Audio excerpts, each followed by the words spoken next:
Welcome back to Harville. Who's going to decide this year's presidential election? It's a pretty fundamental question. But according to the latest NBC Wall Street Journal poll, while many people have made up their minds, frankly, everybody has done that and is firmly committed to either Barack Obama or Governor Romney, there's a small group of voters out there who say they're unsure or unimpressed with either of the candidates. As Peter Hart, one of the top pollsters, summed it up, never has so much money been spent by so many to persuade so few. And we're talking about a handful of voters there, basically. What do we know about these people in the very political middle? Well, they overwhelmingly think the country's headed in the wrong direction. And yet, while their views of Obama are mostly negative, Mitt Romney scores much worse. Could it be that the Bain attacks are working, or that they're on target at least? Well, people who are so disaffected by the state of the country want to vote for someone who's worth $250 million and who's made his fortune by firing people. Chuck Todd's an NBC News political director and chief White House correspondent, and Chris Cillizza is managing editor of postpolitics.com and an MSNBC political analyst.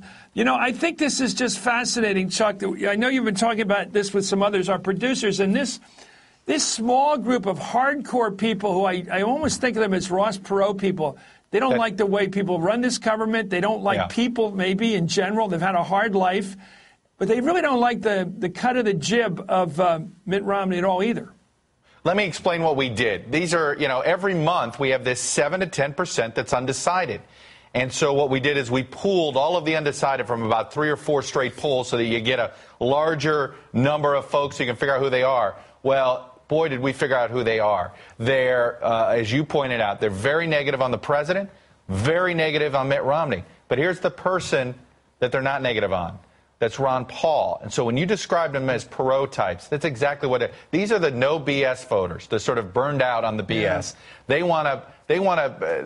don't want to tinker with Washington around the edges. They want to massively demolish this place. And that's what you see in here. They think the country's more on the wrong track than the rest. They think the president's doing a worse job than the rest. They have a worse view of Mitt Romney's image. So it's this whole thing. These folks, though, Mitt Romney, I would argue, may need a more. These folks strike me as people that may not vote. And that's what should be the scary thing if you're Mitt Romney. He needs them more than Obama. Now, let me ask you this. Who do they hate more? Who do they mistrust more? The government bureaucrat with the classic attaché case with the peanut butter sandwich inside that Wallace used to talk about coming to bother them?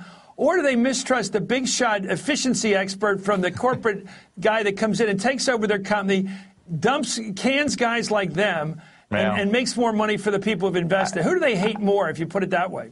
That's a good question, and I think that you could, if you answer that question, then you would find out where these undecideds would move. I mean, I think that is the Hobson's choice for these people, if you will, frankly, Chris, because they don't like the way they feel government intrudes on them. They don't like a lot of those things, but they don't, as you pointed out, they mistrust. Maybe they've been, I've always half-joked, a lot of your typical Ron Paul supporter is a highly educated IT type of guy, and they don't trust the CEOs and anybody with a title of COO, CFO, or CEO either.